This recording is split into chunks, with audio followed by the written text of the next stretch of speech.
good evening, and welcome to the Velocity of Now with me, your host, Thomas Sheridan. My website is thomassheridanarts.com, and you're listening to this show now pre-recorded on YouTube channel Thomas Sheridan Arts.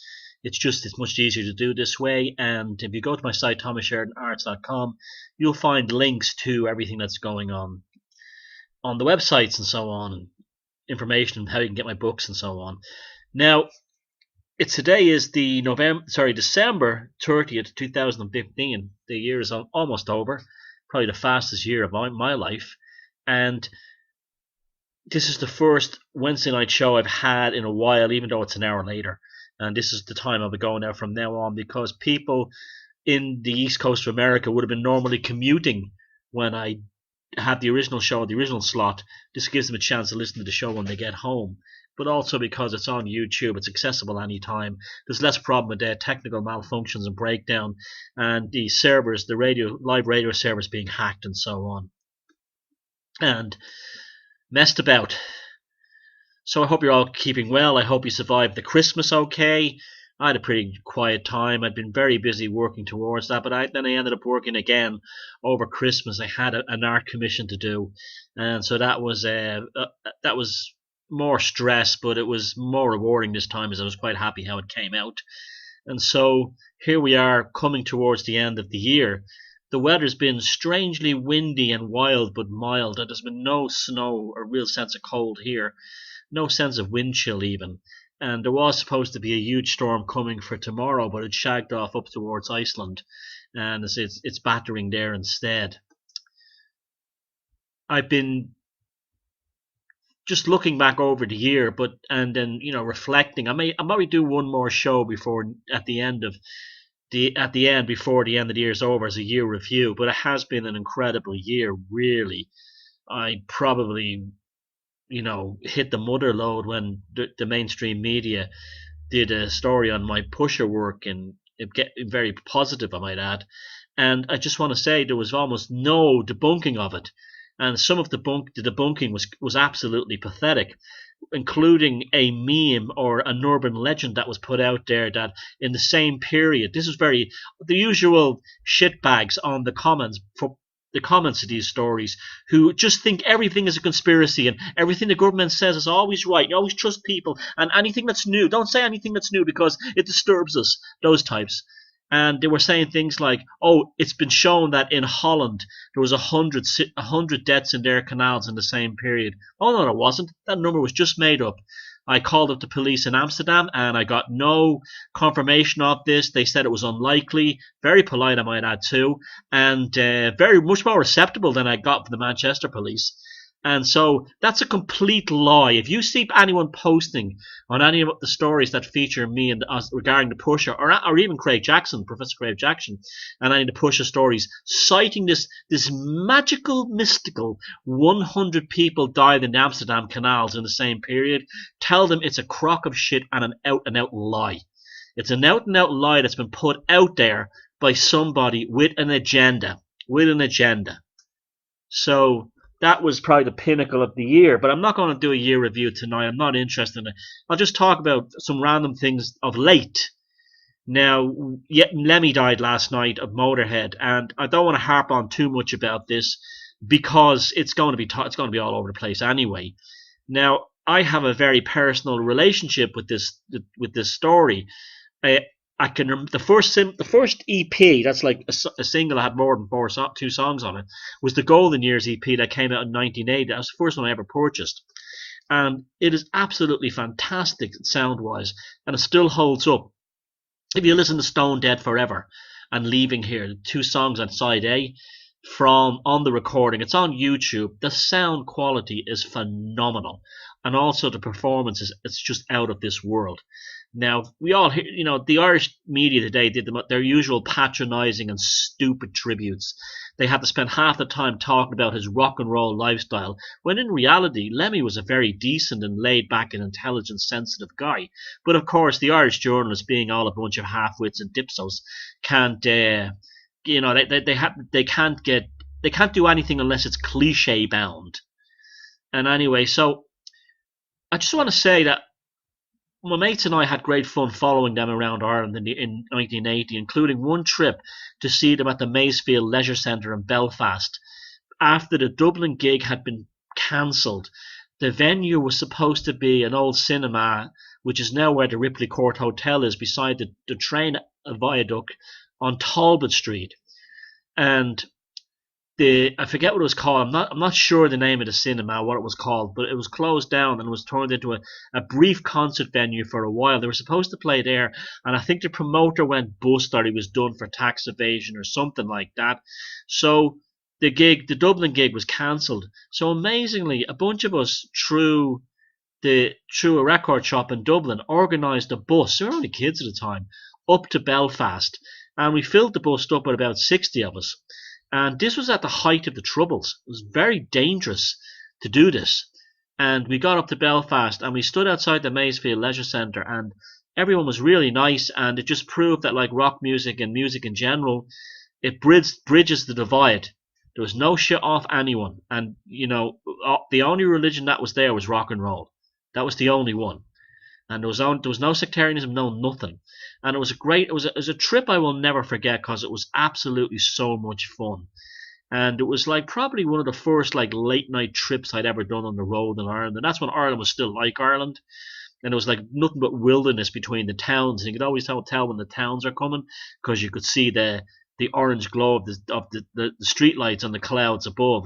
But I always remember that was the gig that we were invited backstage, a couple of us, and we had they bought us drinks and everything. Lemmy bought us drinks. We played. My mate played pool with Lemmy, and they were great crack. But that was also the night that after the gig, Filthy Animal was wrestling with some Irish fella there, and the guy threw him down the stairs and he broke his neck. Not terminally, but he broke his neck, and the rest of the show was cancelled. But they were just great days. I mean, those records are fantastic. People forget the whole thing about rock and roll lifestyle and all his image and everything. Just listen to how he played that Rickenbacker bass. It was the first time I ever heard a bass played like a rhythm guitar, and that's how I've always all the bass players I like to play with, and all the bands I've been in since, and all the bands I like. I like bass players who play more than just note pickers, that they're actually flashing out riffs. And so Motorhead were a three-piece, but they sounded like they had a bass and a rhythm guitar in the way Lemmy played. And people need to remember him for that. They need to remember the fact that this guy was a bloody good songwriter as well. Even the stuff he did, like One Track Mind, when Fast Eddie was left and Robbo from Tin Lizzy joined, it was absolutely brilliant. And people at the time are saying, "Oh, it's a bit strange sounding." It's not. It's fantastic sounding. So anyway, that's Lemmy gone. It's the end of an era. I'm not going to be sad about it. I'm a little bit sad about it, but I'm not going to get depressed about it, because for a guy to be 70 and to still be at that level what he was doing and was so loved, well, that's a life that should be celebrated. Another thing I was thinking about Lemmy, I'm sure if you were to go to any of these psychopath recovery groups with all these screaming queens and bunny boilers on them, they would probably think he was a psychopath. They were probably calling him a psychopath because he wasn't married to one of them, and didn't wear a sweater and smoke a pipe and love Christmas and listen to Cliff Richard records. So this is the world we live in now. People have lost their fucking minds. What used to be considered, great characters and interesting people are now being called psychopaths and all kinds of other things, loonies and everything.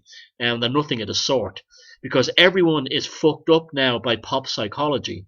And there's nothing wrong with pop psychology if you learn it as a skill in your own life. But once you start thinking you're a pop psychologist yourself, because you've read a few pop psychology books, or you've watched Oprah a few times, or Dr. Dr. Phil, that doesn't make you a psychologist to evaluate other people. I mean, I've written more about psychopaths than most people, and I still don't go around pointing the finger and evaluating others, because I'm not a professional. I'm just an amateur. I'm like a train spotter of the stuff. And B, it's not my business to dehumanize another person based on my particular life choices. And this is a huge problem with all these motherfuckers. They all think if anyone has a different way of living than them, well, they must be a psychopath or a sociopath or a narcissist. If they're any self-confidence or belief in themselves, they're a psychopath, a sociopath, or a narcissist. We must reject these weaklings and treat them exactly the same way the Spartans treated weak children. I'm not saying throwing them off cliffs, but throw them off the no contact cliff. These people are pollution. They're distorting human values by taking natural human behaviors, the diversity of individuals and individual type people, and reducing it down to it's like, oh, he's a narcissist. Oh, you're psychopath.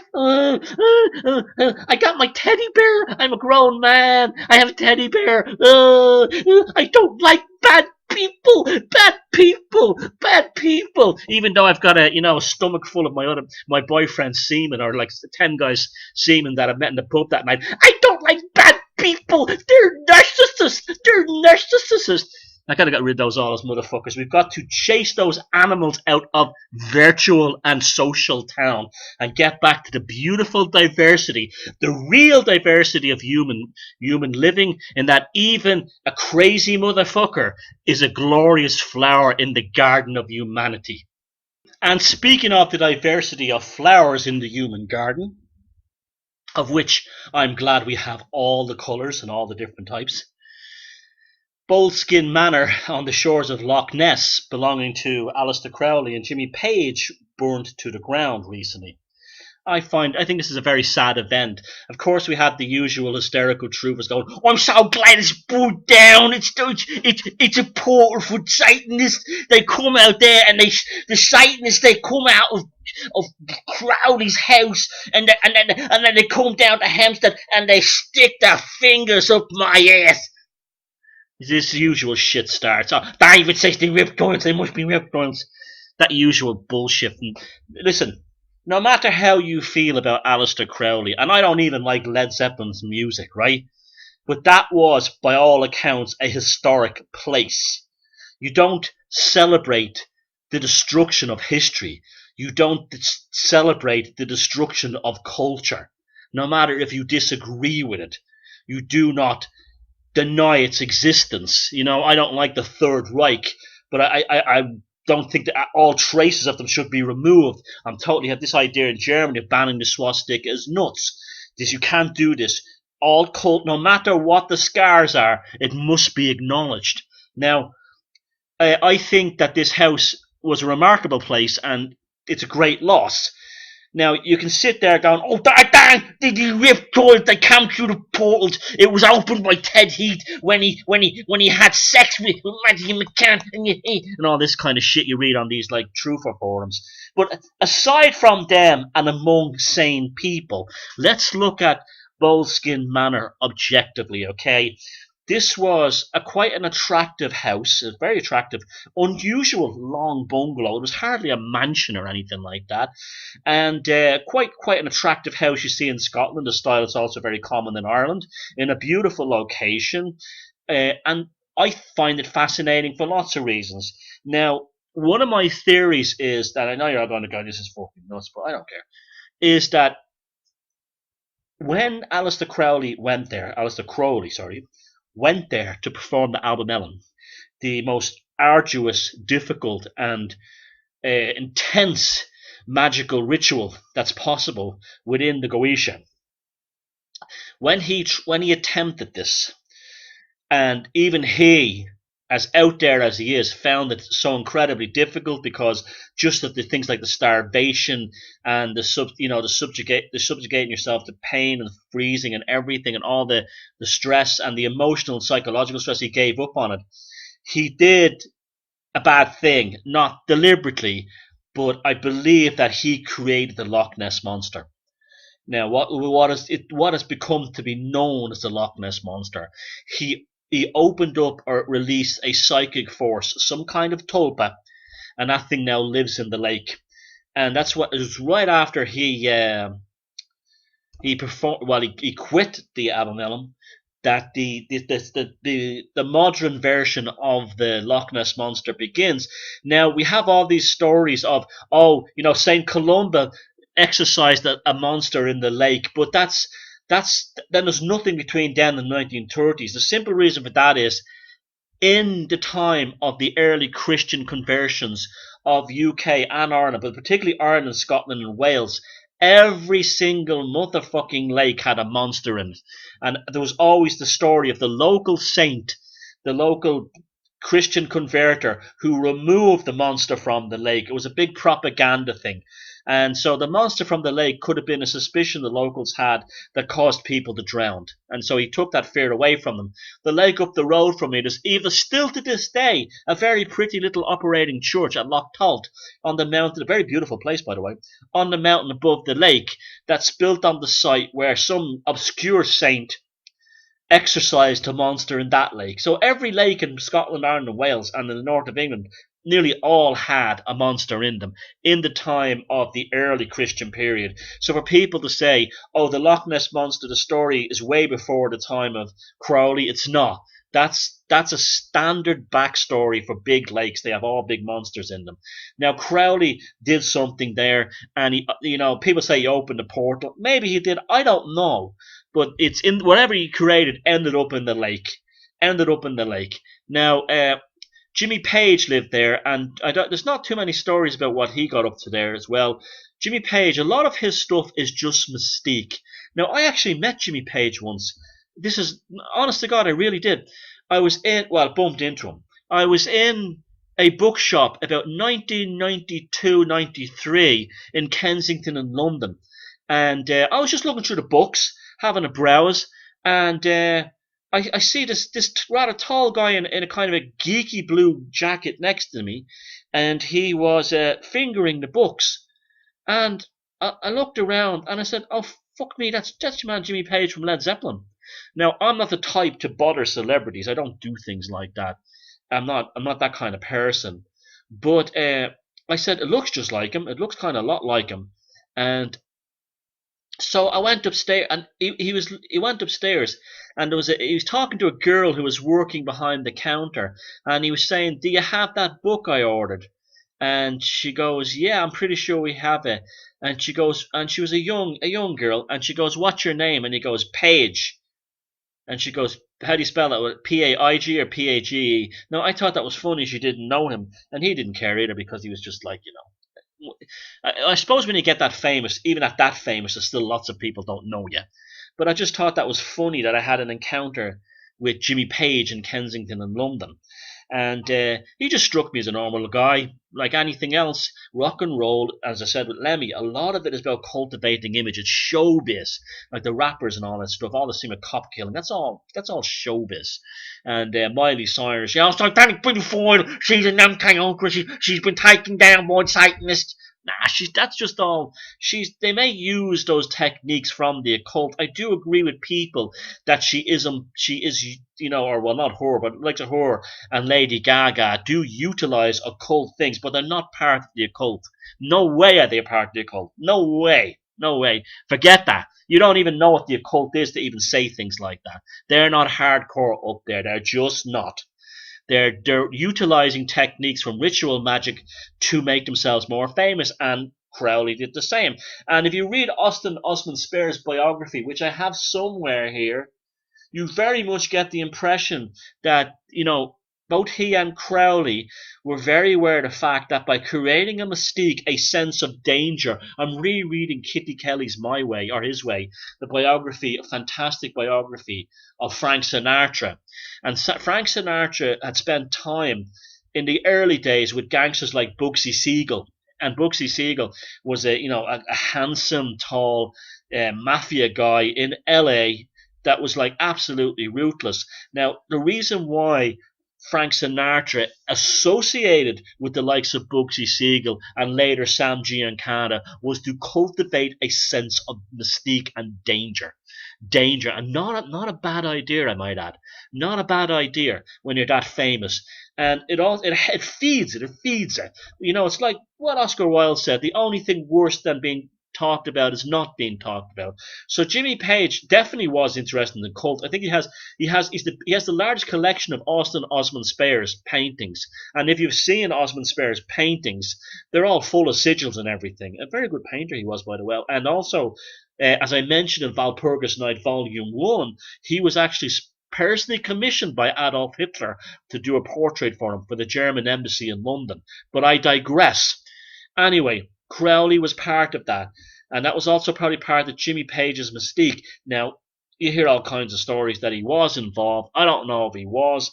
Now, maybe he was, like the way Black Sabbath, where I spoke on the Christmas show, that it was just experimentation that kind of yielded results. This is why you do not fuck around with this stuff. You do not fuck around with it. Because Christopher Lee is absolutely right about that. And I was remembering the other day that like I went through that phase, that stupid phase when you're like 15 and you're summoning up demons and you're reading magic books and everything. Now nothing happened to us because we were stupid and we were laughing most of the times, laughing, and the things we were wishing for were like stupid, like a school teacher we didn't like it would end up with his bollocks under his neck and his penis coming out of his nose, so he'd be a real dickhead, and those kinds of things that teenage boys do, or else that kind of thing. But the power of it, I discovered the power of the ritual and of the atmosphere, should we say, one day playing a trick on my friend Farrell. My friend Kevin Tucker had claimed that he was going to do a seance, right? And he brought this other kid up, Farrell, and I hid on the balcony in the flats in Ballymun. Now, on the balcony, there was a sort of a frosted glass window between the balconies and the living room and the flats. So you could be on the balcony and no one could really see it because it was frosted glass. You know that frosted glass they had years ago with the square wire inside it? That shit.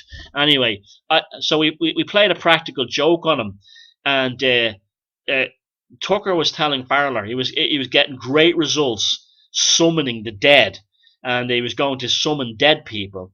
And Farrell was like, "Oh, I'm up for that." I thought he was a hard man. "Oh, I'm up for that."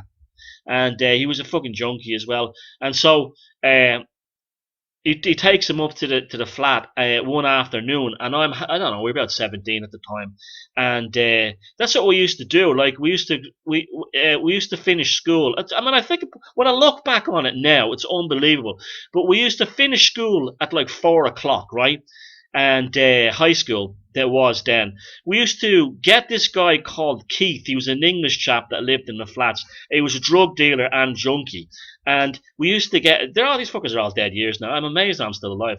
But, well, I didn't do the hard stuff. But we used to get him to go down to the off license beside the towers in Ballymun village in the shopping centre, and get us like 4 bottles of wine or whatever.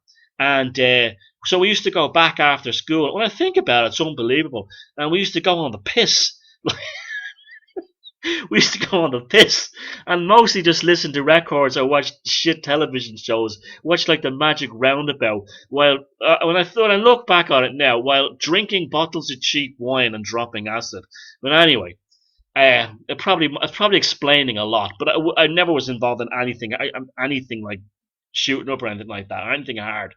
Speeding a few times, but so that was the thing. So we used to go. How about this? We used to get the bottles of cheap wine and do that. We were only fucking kids. This is like pure ghetto life, juvenile delinquency. But we were interesting kids as well, and we were not bad kids. We didn't rob shops or do anything like that. We were just like, you have to grow up in the neighborhood like I grew up in the neighborhood to know what it's like, because there's no police. It's like an anarchist community. The kids are mostly feral, that kind of thing. And so if you have like a good brain, you can have an amazing life. If you don't, you'll end up destroying yourself by getting involved in crime and drugs and hard drugs. But we got into the seance thing for a while as a joke. So I was on the balcony hiding, and Tucker brought Farrell in, and he said to him, I'm not going to summon up dead people today. I'm going to summon up Satan himself. And it was just fucking hilarious. It was brilliant. And so he played it so well. So Farrell was like, "Oh yeah, I'm up for that," like thinking he was a hard man all this year. I'm fucking up for that, right? And so he starts going. Tucker was saying things like, "The Lord of Darkness, come forth." And I used to draw the curtain so it'd be nice and dark and build bright candles. It was like Buffy meets It was like Buffy meets My Left Foot. It was like that. He's going, you know, I summon Satan, the Lord of Darkness, to do mental combat with me. Tucker says, right, and Farrah starts going, nothing's happening. I don't like this. I don't like this, right? And I could only hear. I was told to wait until I heard the word Satan, and because I could barely hear it through the glass partition. So I had two Wellington boots on my arms. So like I put them on like gloves on the right way up, so it was like the feet were on the right shoes. So I had the right Wellington boot on the right arm, the left Wellington boot on the left arm, and I started walking up the partition frosted glass like vertically, like I was walking up the side. And fucking Farrell starts screaming, and Tucker jumps to his feet. Our Lord is here. Our Dark Lord has arrived, and fucking screaming, and he runs out the front door. And as he's running out the front door, there was a window where there's a bedroom leading to the corridor, and I jumped through the window through the corridor, and I jumped on him, and I go, I fucking need you, like it's just me, and I swear to God, he nearly threw me off the balcony, like 11 stories down to the ground. He was so, but it was, I mean, it was, an hour later, we had a great laugh about it. It was great fun. But it taught me at a very early age that magic wasn't ritual. Magic was theatre. Magic was building up that sense of drama, that force, that energy to help focus the will. And ironically, what we did by scaring the shite out of Farrell that day was we performed a magic ritual. We performed the magic ritual. And so, but not in terms of summoning the dead, but by making Farrell think that the devil had arrived in the apartment in the form of two Wellington boots walking up a frosted glass window. Can you believe it? But that's what Crowley was about. A lot of these people say, "Oh, in his books he talks about eating babies and all this stuff." You see, when I was starting talking to people years ago, they used to say to me, "What religion are you?" And I say, "I'm a pagan or I'm a heathen." Uh, I'm an atheist, but I'm probably like a pagan or a heathen. Oh, and then I had this guy I used to work for, and when he was painting houses in New York, and he was a typical Irish American recovered alcoholic, going to nice guy and everything, good guy, but going to Alcoholics Anonymous meetings, where they sit around goes, my name is Petty, and because my granddaddy came from County Glockamora in Ireland, I am genetically an alcoholic. No, you're not. Your fucking mother and father were normal. You're an alcoholic because you're on a piss and everything. Anyways, that kind of fella, right? And so he went to AA, and like the rest of them that go there, becomes this huge fucking holy roller, this huge bleeding holy roller, right? So he's into the Bible because he's submitting himself to a higher power. That's why he tells me you have to submit yourself to a higher power in order to get there one step at a time. And I used to have great laughs taking the piss. We were painting houses, taking the piss out of them and stuff like that. And so he said to me, he says, what are you into? And I says, well, I'm an atheist, but if I wasn't into anything, I'd probably be a pagan and a heathen. And he goes, oh, the Bible says about the pagans and all this stuff. And I says, get me the Bible and show me the part of the Bible where it talks about the pagans being evil and all involved in murder. You can't, because you've never read the fucking Bible. All you do is walk around with it like it's a secondary dick, and you have your alcoholic dick, the one in your pants that you were shagging those fucking waitresses, and you got your post-alcoholic dick, which is your Bible you walk around with in your hand, saying you've read it when you don't know dick.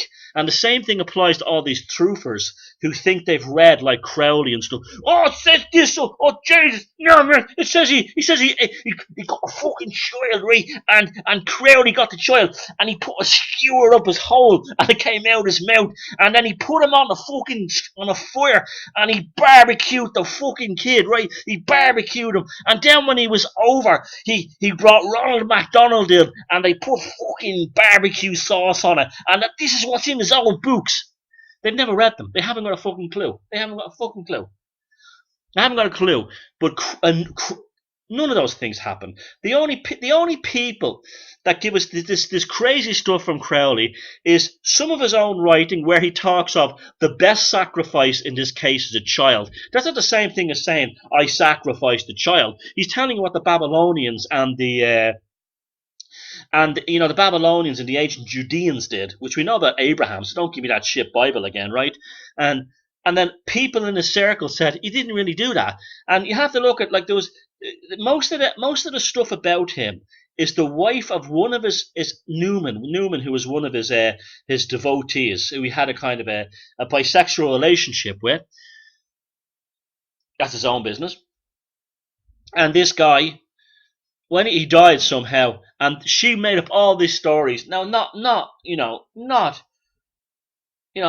to be sympathetic to the woman. She lost her husband, so she went a bit bonkers, saying that he died because he drank live cat's blood from its jugular and ate a cat's heart, and all this other nonsense. She was like the primary anti-Crowley propagandist, and she's still being quoted today. We really don't know for sure. We really don't, okay? But anyway, having said that, with all that I've just mentioned on this enormous tangent through, schoolboys in Ballymun and Dublin, playing practical jokes around conjuring the devil, all the way up to this, is I'm making my case that Boleskine Manor, the house, it's a great loss because of these reasons. It's a place of culture. It's a place of look, it's very difficult to draw a line through the 20th century in terms of pop culture from Crowley onto today and go through all kinds of tangents, from everything from poetry to movies to pop music, rock music, you name it. And Crowley does not appear at some point along that tangent. It's not possible. So to say, I'm glad his house burned down, I'm glad because it was a portal, the reptilians were coming down. Get over yourself, okay? Grow the fuck up. How old are you? This is a historic location, and it's a great shame it was burnt down. And let's hope it's restored. But I would, don't grow the fuck up about this stuff. Now back to, you think that's weird, right? You think that, like, Aleister Crowley is weird. Well, I'll give you something that's even weirder, right? How many have heard of a guy called Kenny Loggins? Kenny Loggins was a kind of a pop rock singer who was a big star in America in the 70s, possibly best known for two shitty songs in the 80s, Footloose from the brilliant comedy movie Rodney Dangerfield. No, sorry, that's I'm All Right. I'm All Right. The brilliant Caddyshack, fantastic film. But that's at the end of the film. The little gopher jumps out of the ground and goes, "I'm all right." The one that Bill Murray. If you haven't seen Caddyshack, you haven't lived. It's one of the funniest films ever made. He had a hit with that, and he had a hit with Footloose. Footloose.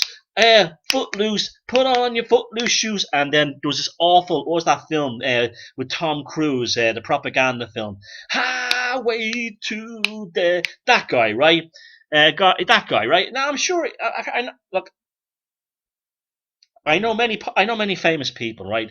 And I know famous people, and I know people who know famous people through who I am, and they assure me that back in the day, Kenny Loggins was a lovely guy. Okay, I'm not going to say who knows him. I didn't, but someone I'm quite close to knew Kenny Loggins quite well, and said he was a very, very nice man.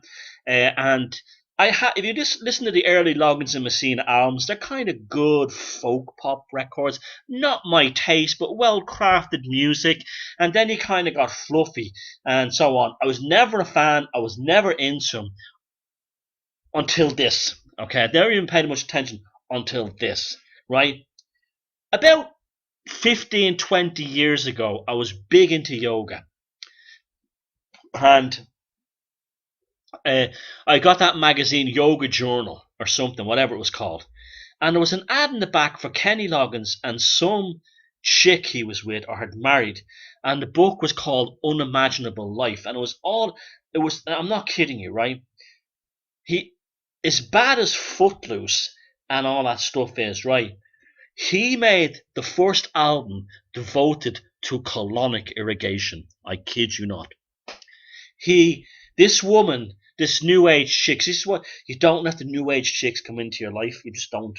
Now, I'm not saying all new age women are like that, and I definitely do like the spiritually minded chicks, sexy women. I like that. Don't get me wrong. You know, I've had my fun too in my younger years, and they're great women to know, right? Anyway, he met this new age chick, right? Kenny Loggins, right? And is, motherfucker, millionaire rock star, great life, loads of cash, nice enough fella, divorced, but he had a nice family, whatever. He meets this chick, and this chick gets him into colonic irrigation, shoving a tube up his hole and flushing it out with water. Now, I've never done it, but I've done. I wouldn't. It sounds like it. You see, it sounds to me it's a bit like vomiting, right? Now, yeah, it would clean toxins out of your bum hole, once or twice, right? Right?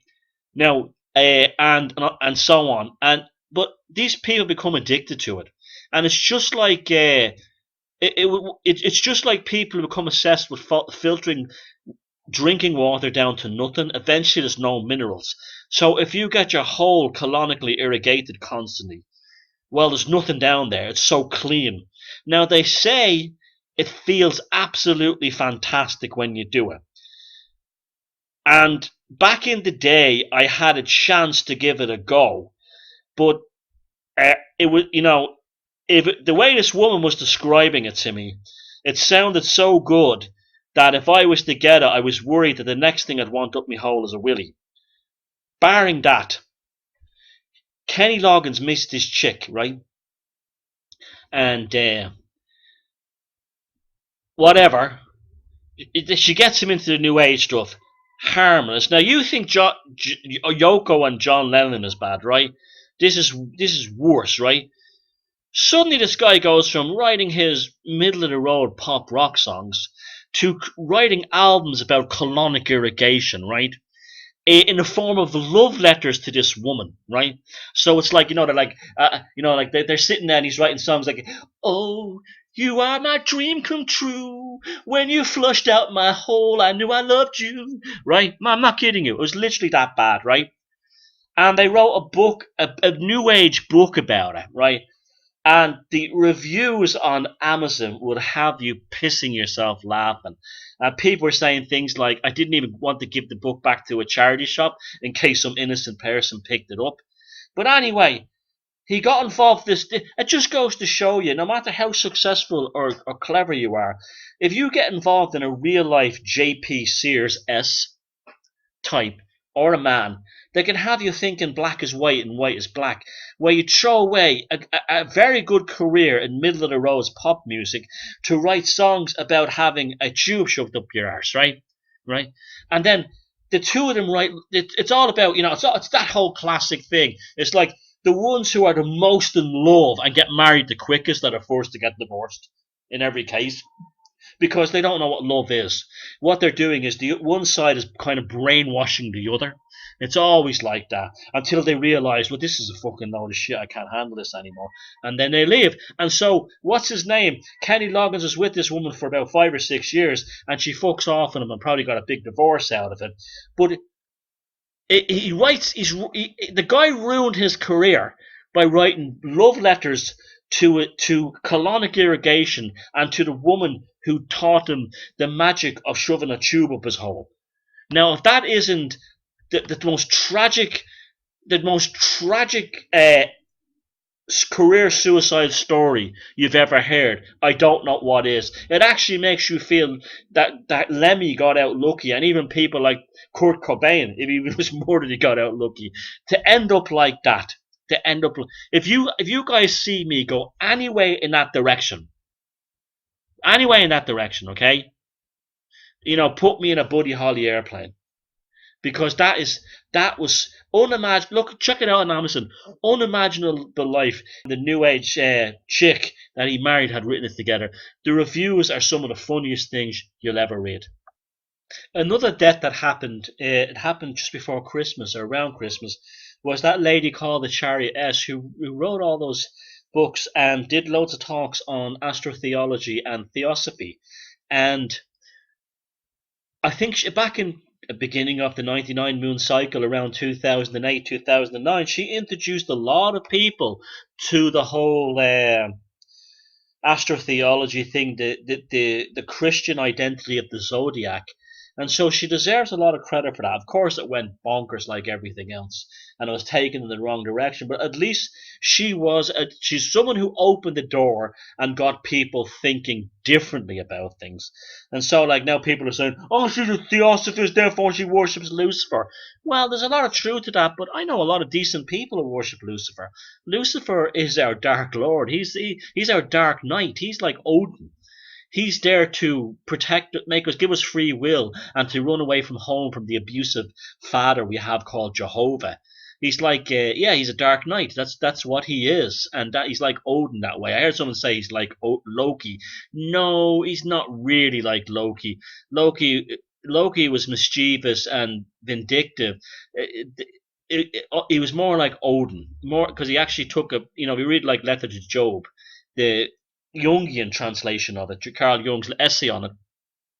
You can see quite clearly he's Lucifer is more like an Odin type character. And so she passed away too, and that's just like it's again, it's almost like reality is cleaning itself out again. And the drummer from the Specials died, and God knows who else is going to be died. I was thinking about when this like started to happen, when reality kind of started to clip, and I was thinking about around the period of the Hampstead hoax was when we first started to see that the current version of consciousness that people like you and I are wired into are was unsustainable, shall we say. Now, Ed Opperman on the Opperman Report, if you haven't, go Google this Ed Opperman on Hampstead. I've been on a show talking about Jimmy Savile. Does good work, very good show. And he had the mother and the stepfather from the Hampstead hoax, the twins on it, and how the man Ed Upman kept his sanity and his I would have bollocked the two of them out of it, but it makes remarkable listening. The father talking about how the kids are now MK Ultra'd, and that's why he had to hit them because they attacked them. It really, he's like the ultimate, as my friend Connor said, he's like the ultimate toxic truther. Now, you haven't heard me talk on the show about how many of these truthers are toxic people. They're polluted by this stuff in a very negative way. This fad is like the ultimate expression of that, to the point where just reading about it and talking about it is not enough, that he has to actually now bring it into manifestation. Again, this is black magic. This is pure black magic. When you talk, you see, this is what happens with negative things. This is what happens with magic in general. What people don't understand about the so-called alternative seeing the truth movement is it's ultimately an occultic entity. It's an occultic entity. It has shall we say, it has a Genesis Big Bang, and that's the collapse of Building 7. That's the great mystery. You know, when they talk about in Christianity the sacred mysteries of the holy mystery.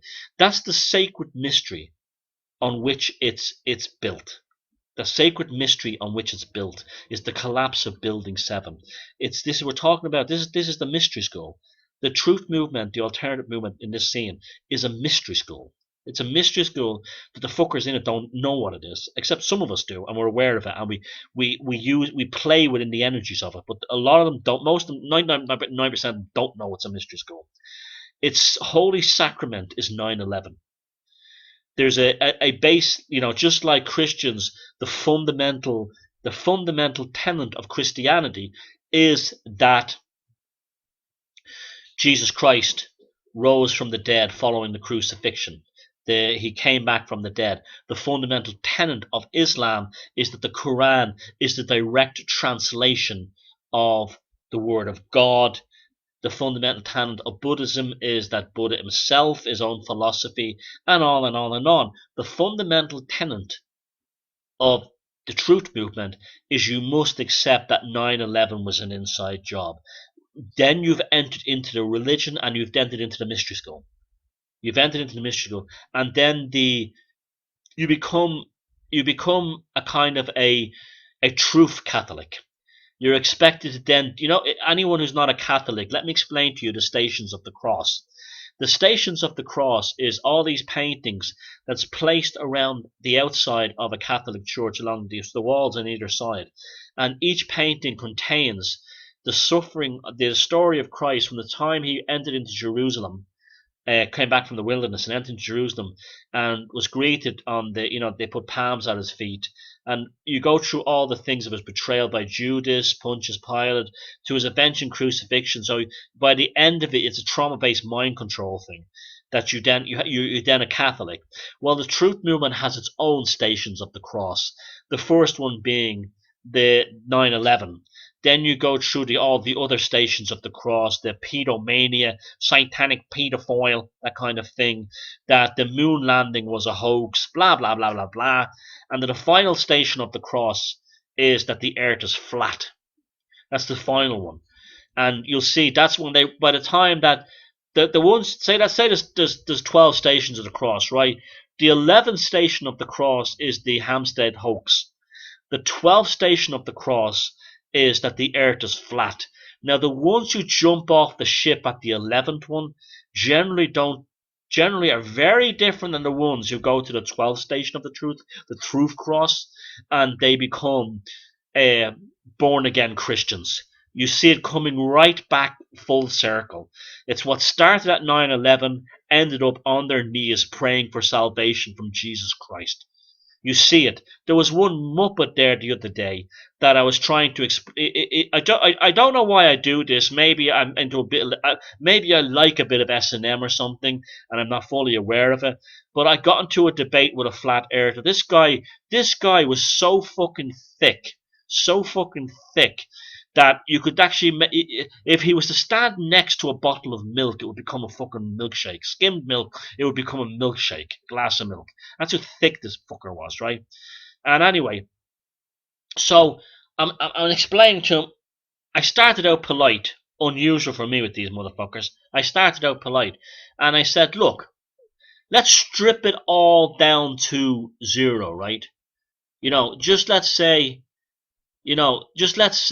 that you have proof the earth is flat.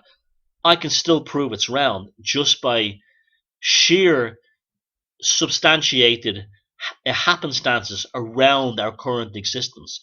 So I say, for instance, suppose you play video games and you think the earth is flat. Well, video game developers use a thing called quaternion mathematics. It's a form of running algorithms in order in video games to simulate the curvature of the earth. So even in your false reality, because you've never walked in the woods, you've never explored nature or anything, even in your false virtual reality, the planet is curved.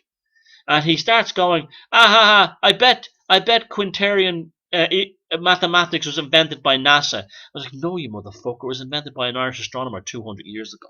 But you can't talk to them. It's like if I told, they actually think the fucking moon in the sky was created by NASA. This is how distorted and twisted these people are. They're just gone. So they've gone from the 11th Station of the Cross, where even if you went to the Truth Movement, Hampstead was a watershed. Hampstead was a watershed. Because right there and then, I knew who was a fuck up and who wasn't. The ones who immediately said, come on now. It's just too over. It's cooking babies in frying pans in the back of a McDonald's. And they jumped ship. And they went back to where, whatever their personal interest is. Now the other ones, you see, they're all the flat earthers. They're all born again Christians, but they all got into the alternative scene through aliens and UFOs. So they're still worshipping a false thingy in the sky. So that was kind of like the beginning of the flip in the cycle. The truth paradigm began with the collapse of Building 7. That is the sacred mystery. 9/11 itself is the sacred sacrament, and it's gone through the entire Stations of the Cross, right through, to the flat earth. And that's only where the head cases are. So you'd have like, they're the kind of people out there where Catholics wouldn't use birth control because the Pope told them not to. Now, some people will go through the whole alternative truth thing and say it's all a load of bollocks. I wasted my life. No, you didn't waste your life. You had a tremendous education, because even if you're wrong, by knowing what's wrong, you have a clearer enlightenment of the world. It's almost like a form of science. There's no such thing as the wrong journey. But I think the main reason a lot of stuff is finished is because it's becoming across, and it's come across with a lot of people, as an anti-fun movement. All pop and rock music is somehow satanic. All art is somehow satanic. All movies are satanic rituals. Everything is whistle blowing. Entertainment and fun is being removed from life. Everything is being stripped down into a puritanical mindset that people can't enjoy rock music, pop music. This is one of the beautiful things. I love my followers.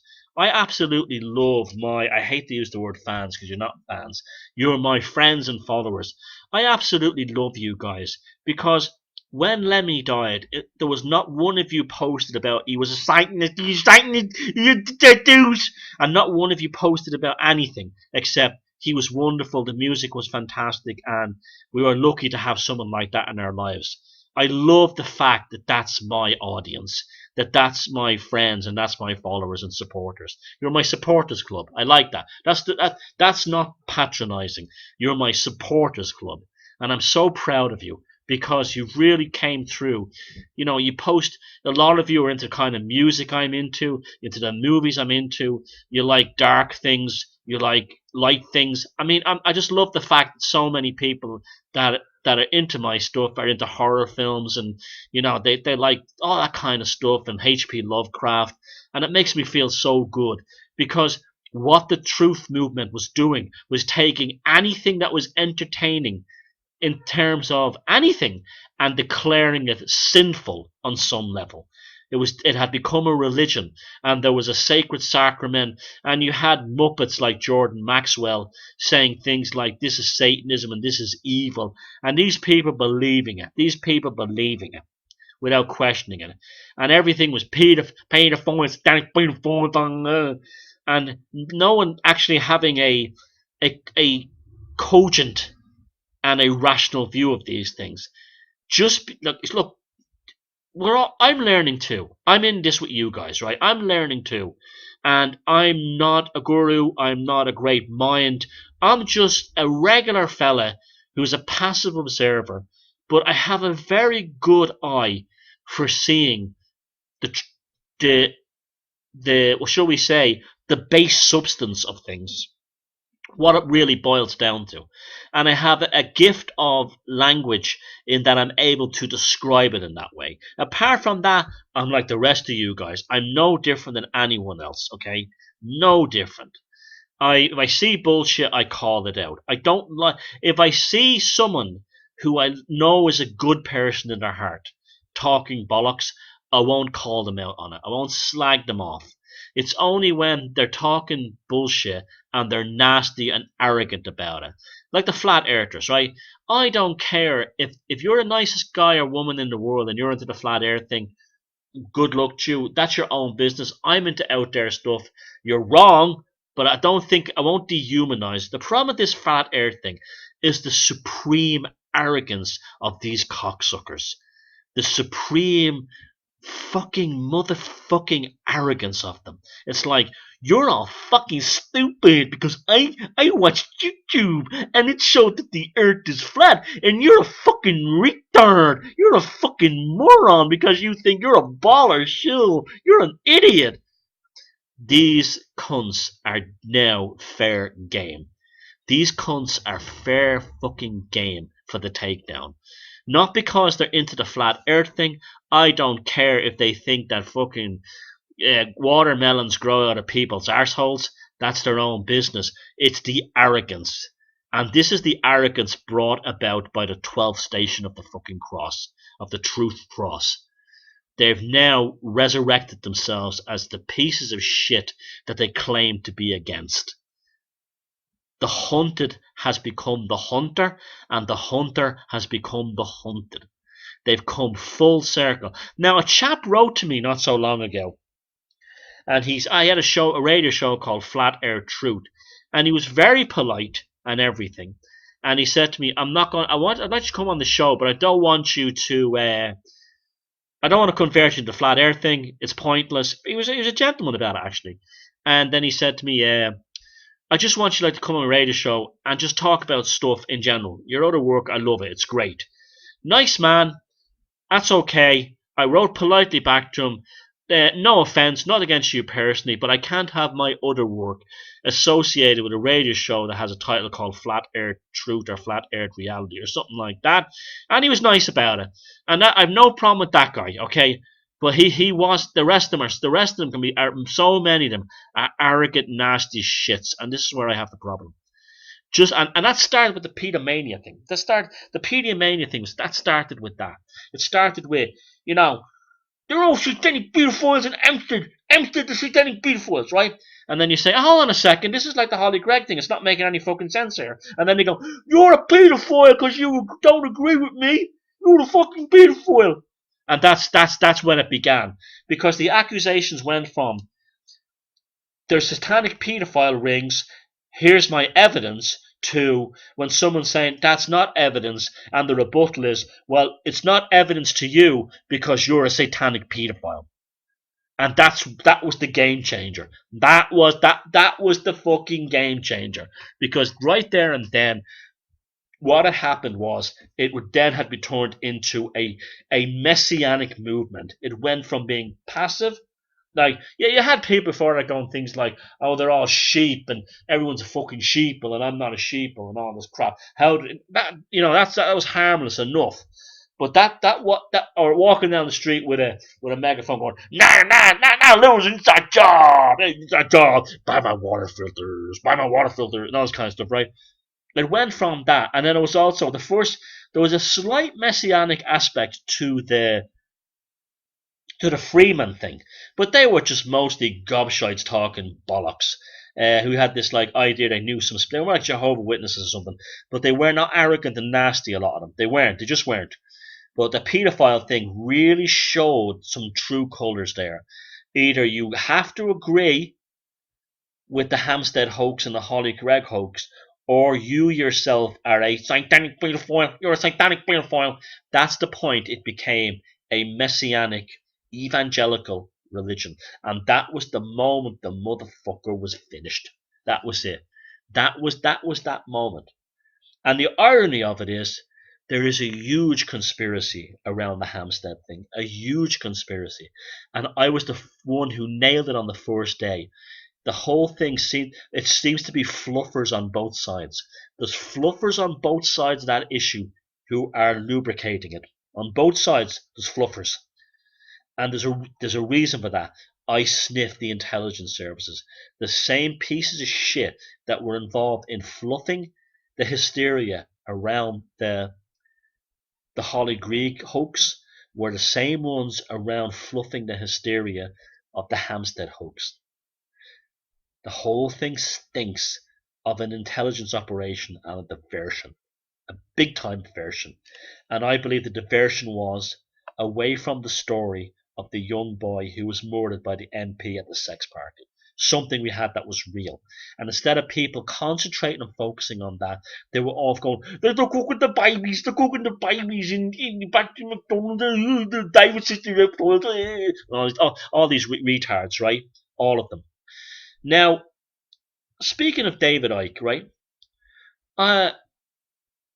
Never had a particularly big problem with him.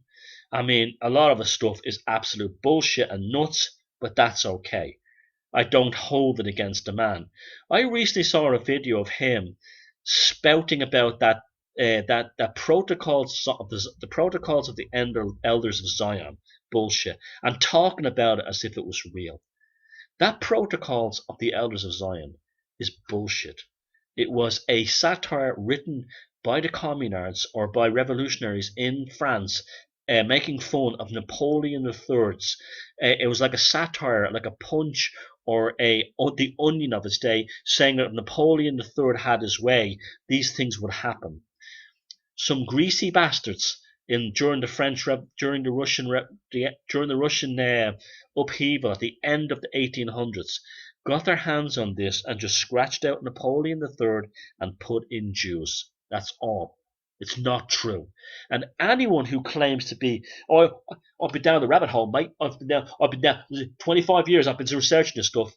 Anyone who's ever researched the protocols of Sion, you can actually debunk it almost instantly, knows that it's a fake. And here he is on a video on a camera talking about it as if it's real. Now, that really annoyed me and upset me, because up until that point, I was really willing to give him free rein. It didn't really bother me, but that really bothered me, because that's dangerous talk. That's the kind of talk that gets people murdered, put in fucking mass graves and gassed. Okay? Now, I know you're saying, there's no proof that anyone was gassed. No, fuckheads. There's loads of proof that lots of people were gassed during the Third Reich. They even had a fucking van where you're routing the carbon monoxide into a mobile gas oven. Now, they weren't killed, probably gassed in the number. You see, you're twisting the facts again. Just because they say, doesn't mean 6 million were gassed. 6 million were killed. Maybe I actually would go as far as probably even more. I'm not talking about Jews, I'm not about loads of old people. They were shot, gassed, murders, stabbed. Mass numbers died of starvation and typhoid. And they're still victims of terror because they were locked the fuck up. What is wrong with you assholes? They died because they were behind a fucking cage, not because they were free. How can you live with yourself saying, "Oh, the Holocaust is not true, it's not true"? God help you. You know, all you types who say that the Holocaust never happened, and if it did, they deserved it. If you're, you better start praying that your fantasy Christian God isn't real, because you will be held to judgment for those statements when you fucking face your fucking Redeemer, if he exists. You will be held, and even if it doesn't, if there's such a thing as karma, you are fucked. You are fucked. I researched and there's nothing. I looked on Stonefront and I looked on David Duke's website and there's nothing. It's the Holocaust. God forgive you. God fucking forgive you. Look at the photographs of people, women and little girls being stripped. They're all in the Ukraine, being stripped naked by SS officers and Ukrainian militia, being led to the edge of a cliff. Not a cliff, a ravine, and being just shot naked, and photographs taken of them before they die. God forgive you. If there's such a thing as a God in heaven, God forgive you. Because you have gone so dark it isn't funny. You have lost your empathy and compassion for others by saying things like there was no Holocaust, it was all a Holocaust, and nobody died. God fucking forgive you. Yeah, I know the Germans were treated terribly at the end of the war. Yeah, I know that there was millions, probably hundreds of thousands, maybe millions of prisoners of war in Germany killed by the Allies. But stop. If you're awake, you don't take sides. You don't say, the Bolsheviks were worse than Hitler, so I support Hitler. What kind of fucking logic is that in your head, if it's even logic? The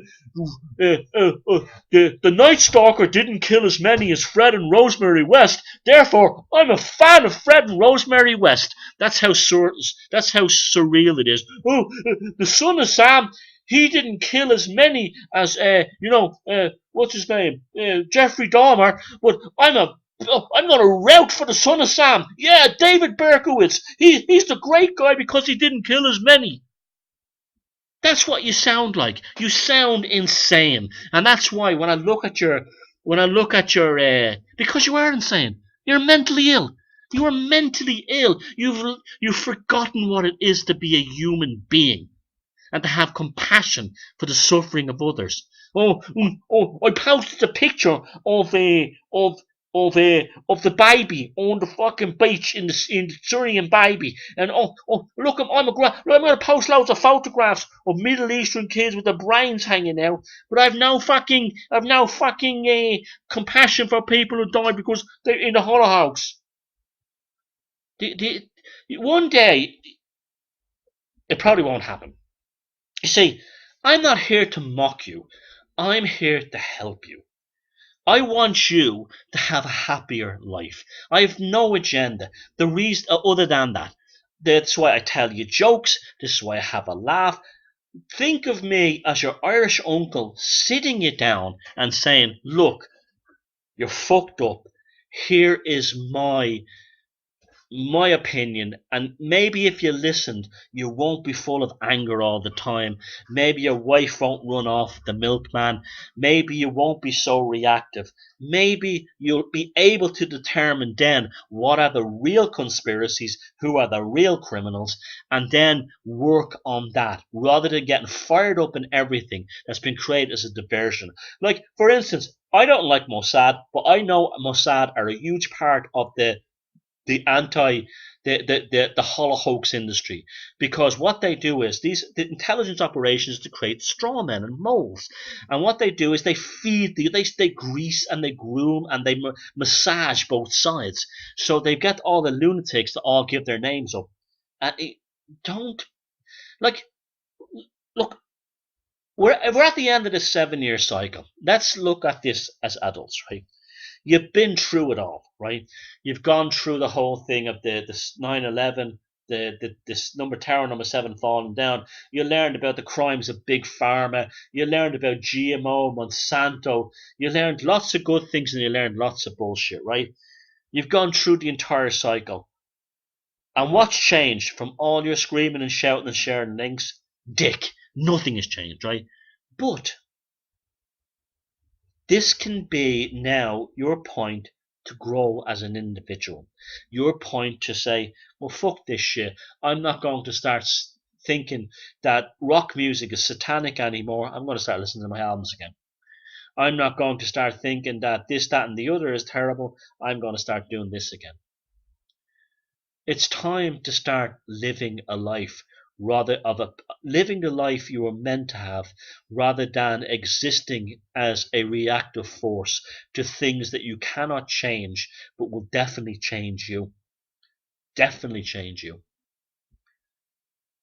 So I hope I know I'm repeating myself. I talked this a lot in the Christmas show, but I can't stress enough. Even the flat earthers who slag me off and the other people, I want them to have a happy life. I don't hate them. I I'm angry a lot of the time because I'm seeing people who may be decent people that I'd have a beer with or hang out with destroying themselves. Destroying themselves because they're not putting the brakes on and being adults and thinking and being measured and rational. They're also destroying the alternative scene by making all alternative viewpoints look bonkers. It's got to stop. You've got to stop. And you've got to start living your life and enjoying it. So let's make 2016 the year of having a nice time. Having a nice time and just going with the flow. And no matter what happens, processing the information as neutral as we possibly can, with as much standoffish and not getting whipped up in it. And let's recapture the joy of living.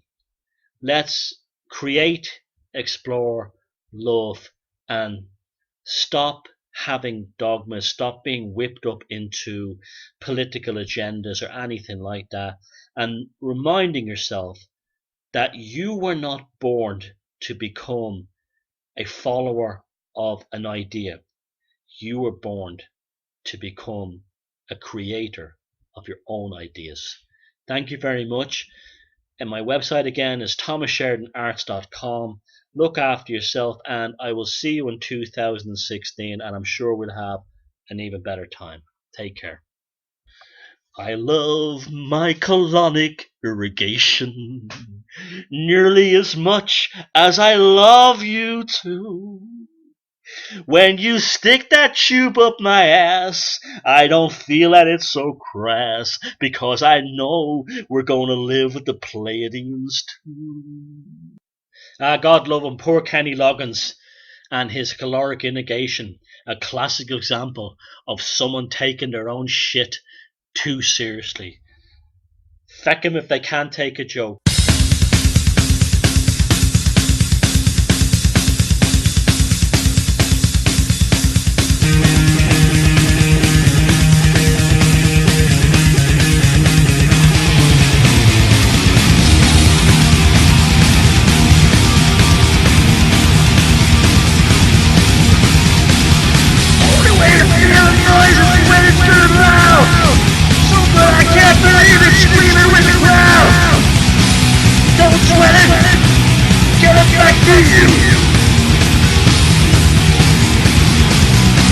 Don't sweat it!